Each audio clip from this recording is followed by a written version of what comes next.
Assalamualaikum warahmatullahi wabarakatuh. Pada perkuliahan kali ini kita akan mempelajari tentang kriptografi yang berisi tentang layanan kriptografi, dasar integritas dan autentisitas, kemudian ada confidentiality, kemudian ada kriptografi public key. Untuk layanan kriptografi, ya, ini ada autentikasi, integrity, dan confidentiality. Kalau di dalam triad CIA atau confidentiality, integrity, autentikasi, ini adalah dasar dari sebuah keamanan informasi.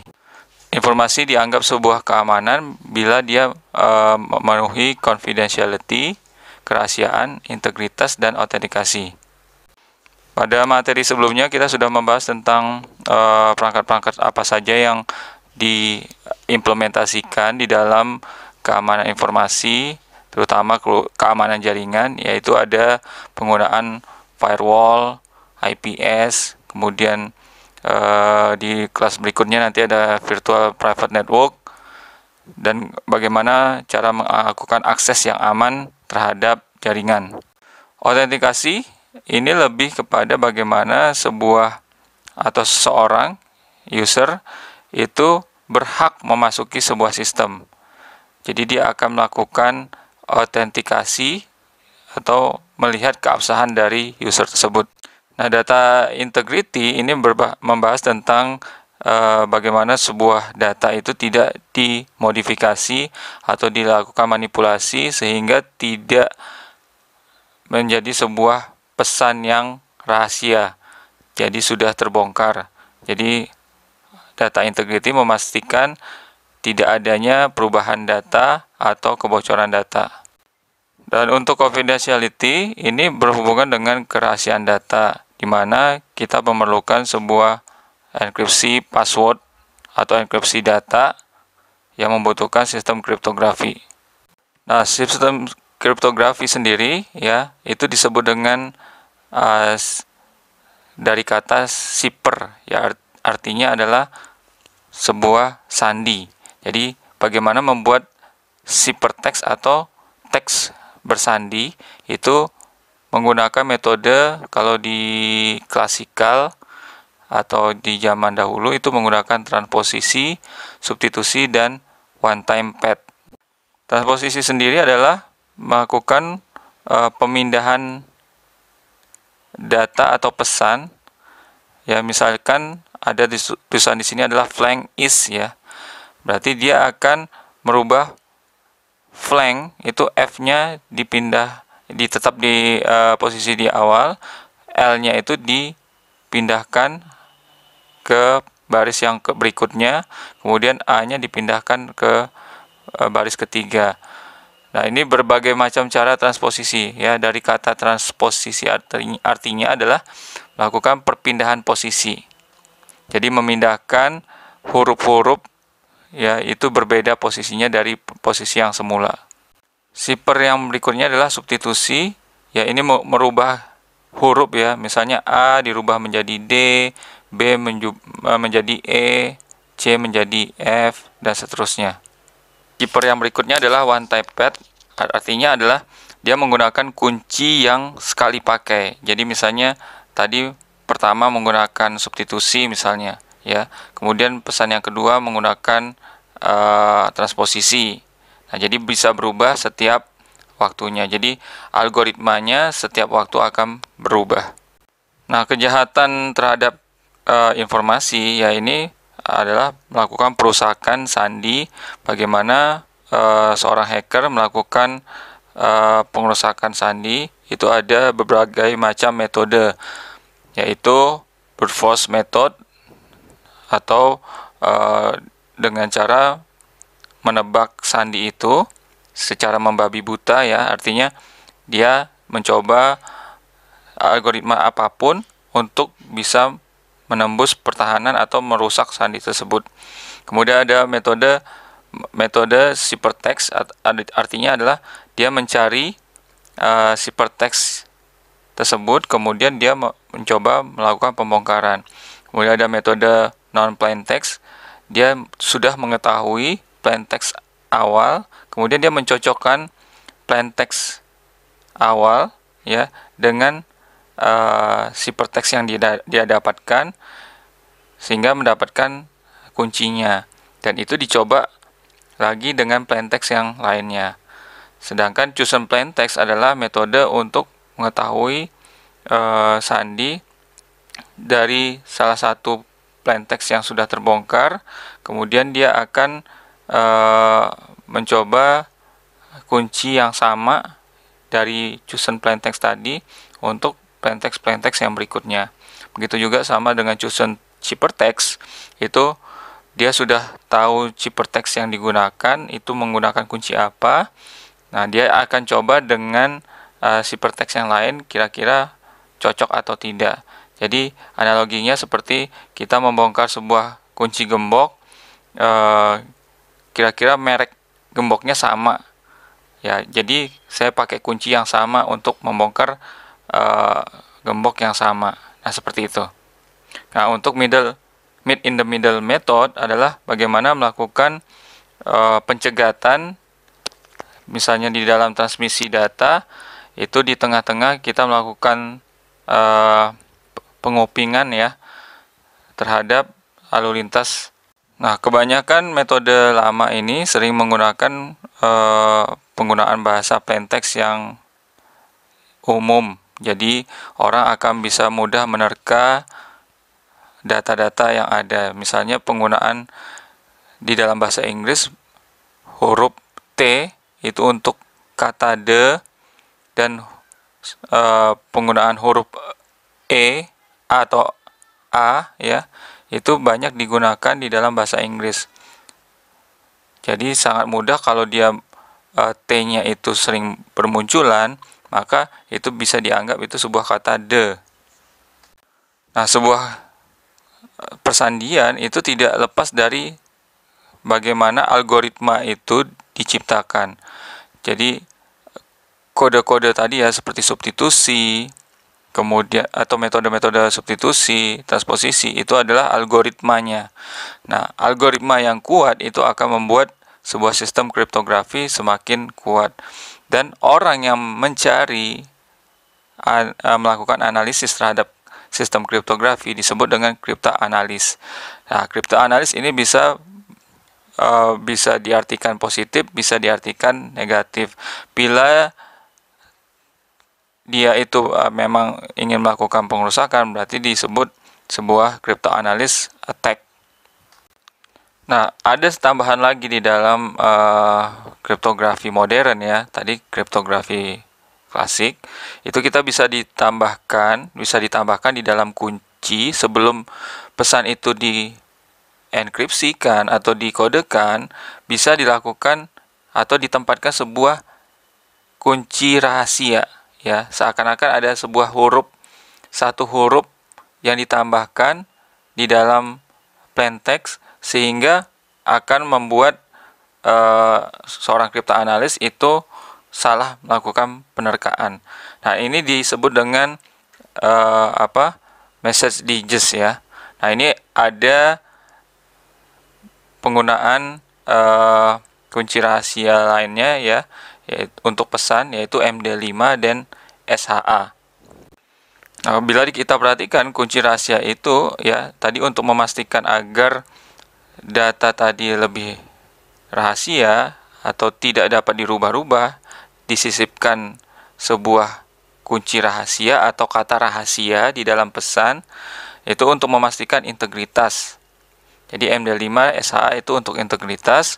Kemudian untuk autentikasi ini bisa menggunakan Hash Message Authentication Code ya. Jadi HMAC.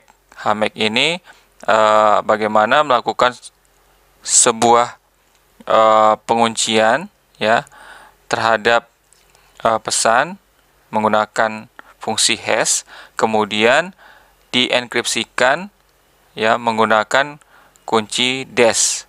Jadi kombinasi antara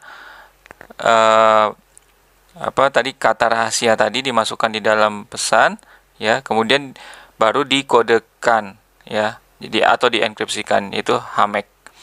Nah, untuk confidentiality tadi ya, hanya untuk melakukan enkripsi, yaitu bisa menggunakan dash triple dash, dan AS. Nah, ini contoh dari penggunaan fungsi hash, di mana pesan itu dimasukkan ke dalam corong, ya. Kemudian yang dihasilkan adalah fungsi hash atau nilai value, dan ini nilai value inilah nanti akan dilakukan enkripsi ke dalam penggunaan kunci algoritma kriptografi yang lainnya, misalnya menggunakan dash. Nah, apa aja properti dalam fungsi hash? Itu ada panjang teksnya, ada fungsi hashnya, ada nilai hashnya. Nilai hash yang saya bilang tadi ya, jadi sebuah pesan itu misalnya saya pergi ke pasar, kemudian saya taruhkan sebuah huruf ya di kata sayanya saya perpanjang saya AA gitu ya.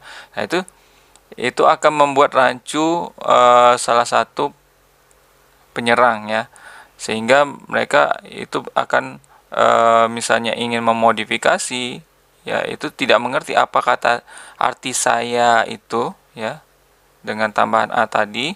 Nah, itulah disebut dengan nilai hash. Nah, fungsi hash adalah sebuah algoritma hash. Bila ditambahkan dengan nilai hash, maka teks tadi akan berubah menjadi sebuah plain text yang ditambahkan fungsi hash. Nah, di slide berikutnya di well-known hash function ya, itu bisa kita bandingkan. Ada plain text 100 and 00/100 ya. Itu sama antara kiri ya, si Alex itu dia mengirimkan ke si Jeremy ya. Nah, ini si Alex ya, plain text tersebut itu di enkripsi dilakukan fungsi hash menjadi 4E HIDX67NMOP9. Nah, setelah dikirimkan ya berubah fungsi hashnya ya, atau nilai hashnya berubah menjadi 12EHQPX67NMOX. Ini artinya integritas datanya sudah berubah atau terjadi modifikasi di dalamnya, sehingga ini bisa dipastikan dua pesan yang berbeda yang tidak sama dan sudah dilakukan manipulasi atau dilakukan modifikasi oleh penyerang. Nah, untuk algoritma dari fungsi hash sendiri itu bisa menggunakan MD5, kemudian ada secure hash atau SHA.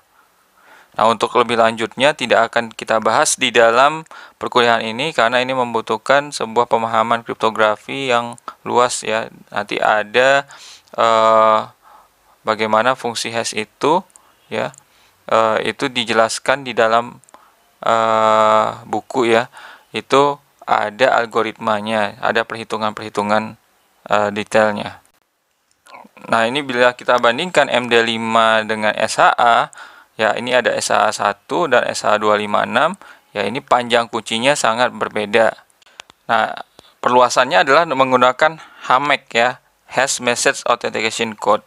Jadi pesan itu plain text ya, digabung dengan kunci rahasia ya, kemudian dimasukkan ke dalam hash function menghasilkan sebuah ciphertext yang tertentu ya. Jadi di HAMEC ini bukan hanya menggunakan fungsi hash, tapi sudah ditambahkan kunci rahasia lainnya. Nah, ini kalau operasi HAMEC sendiri bisa kalian perhatikan, datanya adalah P to Terry Smith ya, bla bla bla. Kemudian ditambahkan secret key atau kunci rahasia, kemudian dimasukkan ke fungsi hash. Maka dihasilkan autentikasi fingerprint HAMEC yaitu 4EHIDX67NMOP9. Kemudian ini dikirimkan ke penerima. Penerima akan melakukan pembalikan ya, pembalikan fungsi hash itu dibalikan, menghasilkan ditambahkan dengan secret key, dia akan menghasilkan sebuah plain text. Maka bisa penerima itu melakukan verifikasi terhadap data yang apakah ini sudah benar atau tidak. Jadi ada pemproses untuk dekripsinya itu adalah proses pembalikan dari operasi HMAC sendiri. Nah, karakteristik dari manajemen kunci ya. Jadi kunci itu bagaimana kita kelolanya ya. Ada kunci itu di-generate ya. Jadi kunci itu harus dihasilkan dari sebuah mesin bukan atau algoritma tertentu ya, sehingga dia itu bisa melakukan keacakan ya. Tidak harus kunci itu sama selalu ya. Jadi keacakan. Kemudian kunci itu bisa diverifikasi. Jadi proses pembalikannya atau proses pengecekannya, validasinya, apakah benar kunci tersebut tepat, itu bisa diverifikasi. Nah, kemudian kunci juga harus bisa dipindah tangankan. Dan biasanya yang dipindah tangankan ini adalah kunci publik ya. Jadi ada key exchange-nya. Kemudian ada penyimpanan kunci. Bagaimana kunci tersebut tidak sampai diketahui oleh orang lain yang bukan haknya ya, maka saat pengiriman kunci itu tidak terjadi kehilangan atau penemuan kunci oleh orang yang tidak berhak. Jadi harus memastikan key storage-nya aman. Kemudian key lifetime-nya, kunci juga punya expired time-nya. Jadi waktu kunci itu bisa digunakan harus diberikan waktu. Misalnya kalau kita menggunakan di bank ya, transaksi online, nah ini ada waktunya untuk segera memasukkan kunci ya. Tadi ya menggunakan one time pad ya. Jadi sekali waktu itu dia di generate ya kuncinya. Kemudian kalau dalam waktu 2 menit atau 1 menit itu tidak dimasukkan, maka tidak akan berlaku kembali. Kemudian ada key revocation, ini artinya membatalkan kunci atau menghancurkan kunci. Nah, untuk kerahasiaannya ya tadi kita menggunakan berbagai macam kunci. Nah, ini ada kunci yang pendek, ada kunci yang panjang. Nah, macam-macam dari kunci adalah yaitu dari sifatnya sendiri, yaitu pertama adalah kunci simetris, yaitu dia kuncinya itu dari A ke B itu selalu sama ya. Tapi kalau asimetris, saya pakai kunci A, nanti saya kirimkan data atau pesannya ke B menggunakan kunci yang berbeda, jadi tidak sama.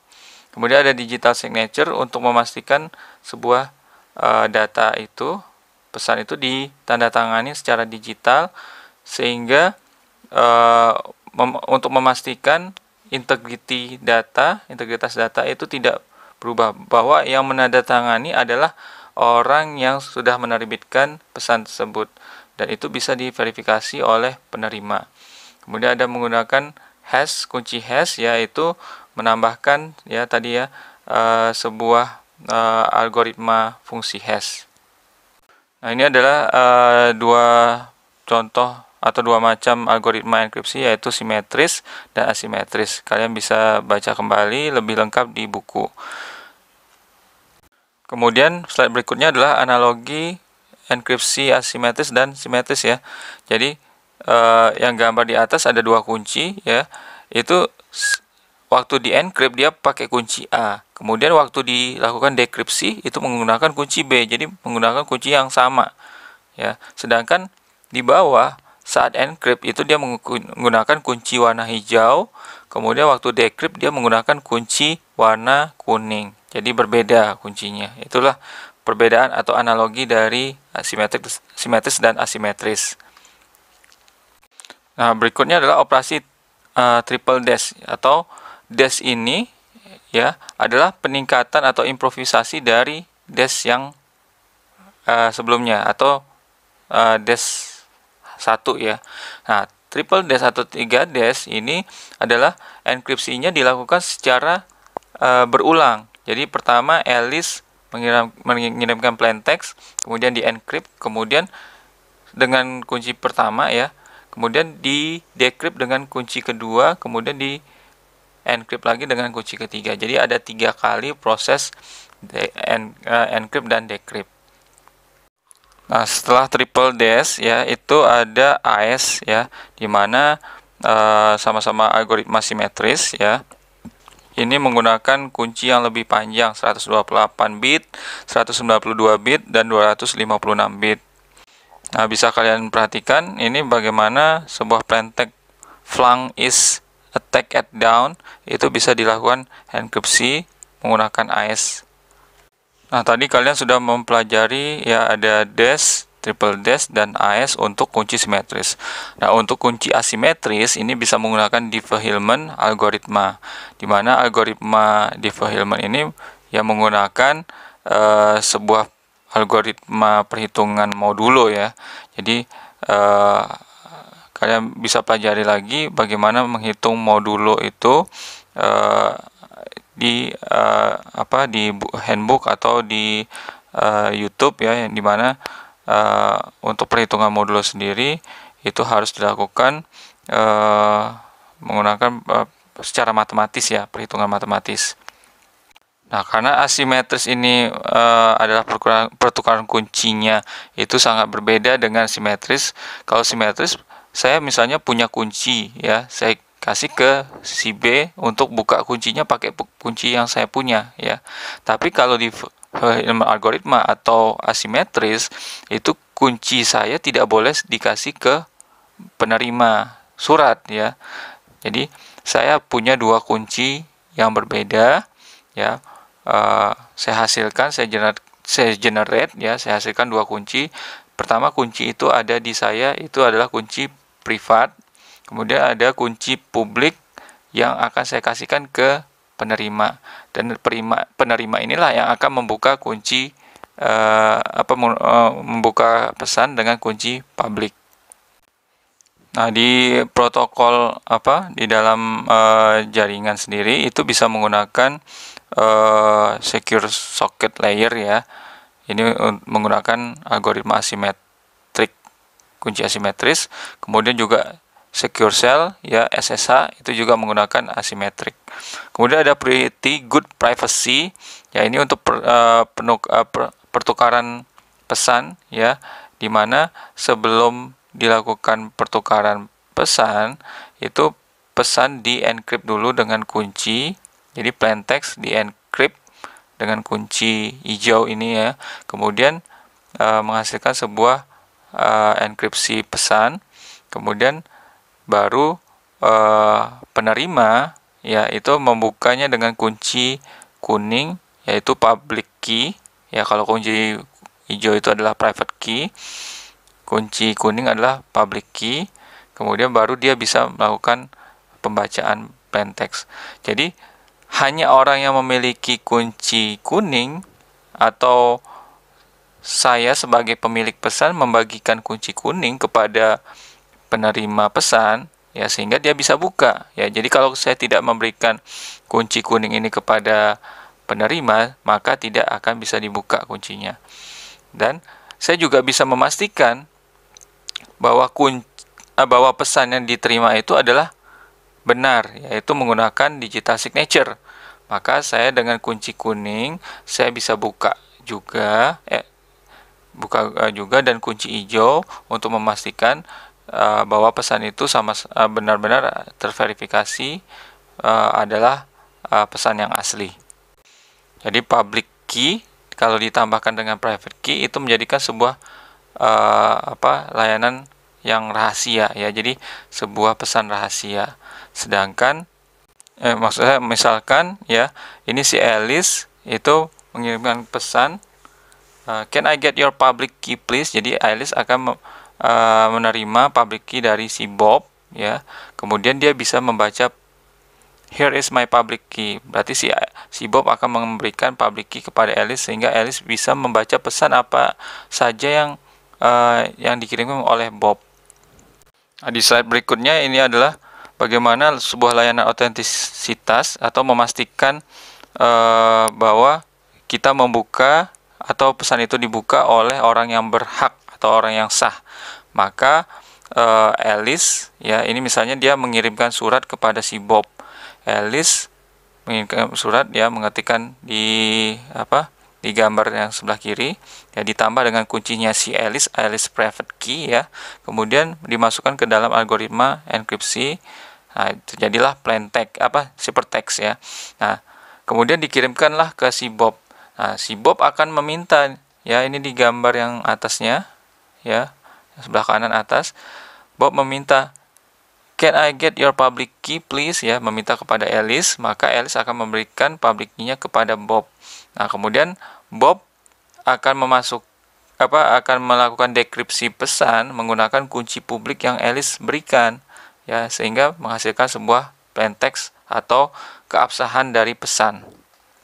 Nah, inilah asymmetric algoritma, ya. Di dalam asymmetric algoritma itu ada dua layanan, yaitu autentikasi dan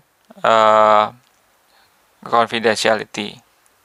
Nah, inilah yang mendasari digital signature, ya, di mana pesan itu harus ditandatangani secara digital atau dienkripsikan menggunakan kunci private kita, ya, untuk memastikan bahwa itu adalah pesan yang benar. Nah, maka digital signature itu memiliki kemampuan, ya, signature is authentic, ya, untuk memastikan itu benar atau sah. Kemudian signature is unalterable, artinya pesan itu signature itu tidak dapat dirubah, unalterable, tidak ada alternatif yang lainnya.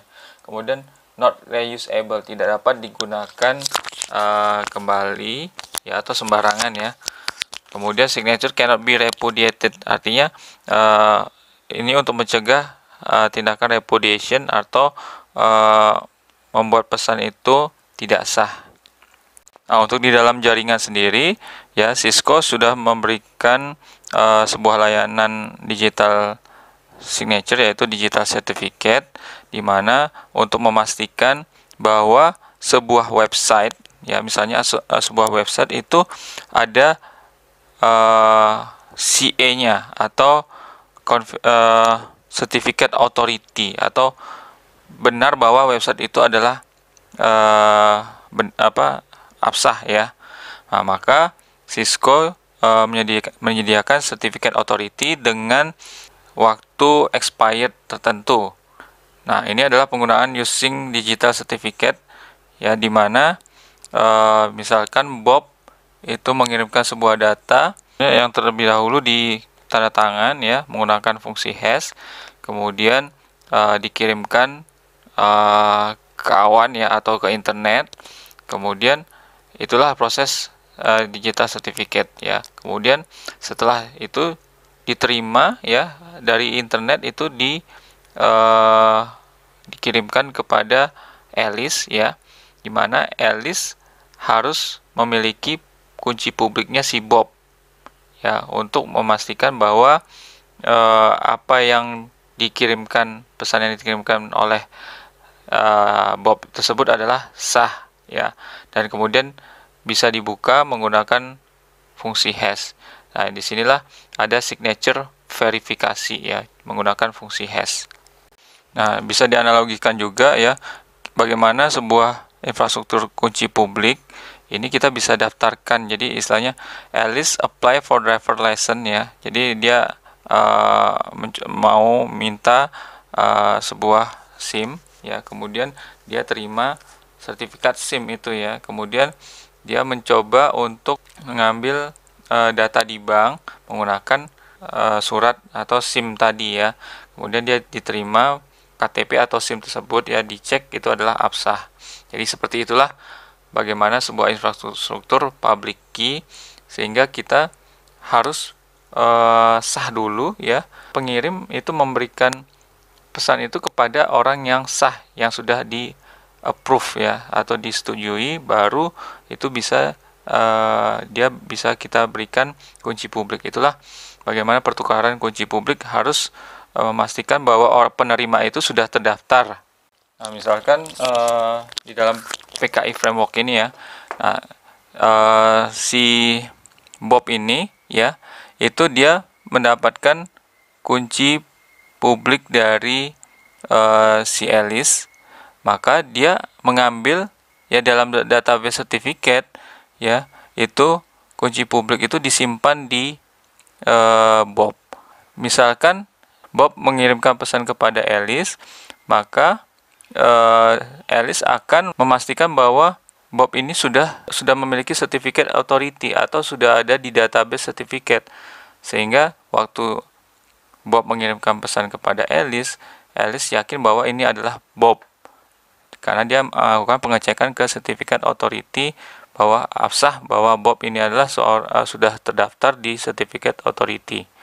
Nah, untuk mekanisme registration authority atau mendaftarkan keabsahan ya. Jadi pertama seorang pengguna yaitu melakukan request RA atau registration authority, kemudian dia mengisi form bahwa namanya dia siapa, kemudian IP address-nya berapa ya, kemudian dia mengajukan certificate authority, dan certificate authority mengeluarkan issued certificate, maka certificate authority diterima oleh user.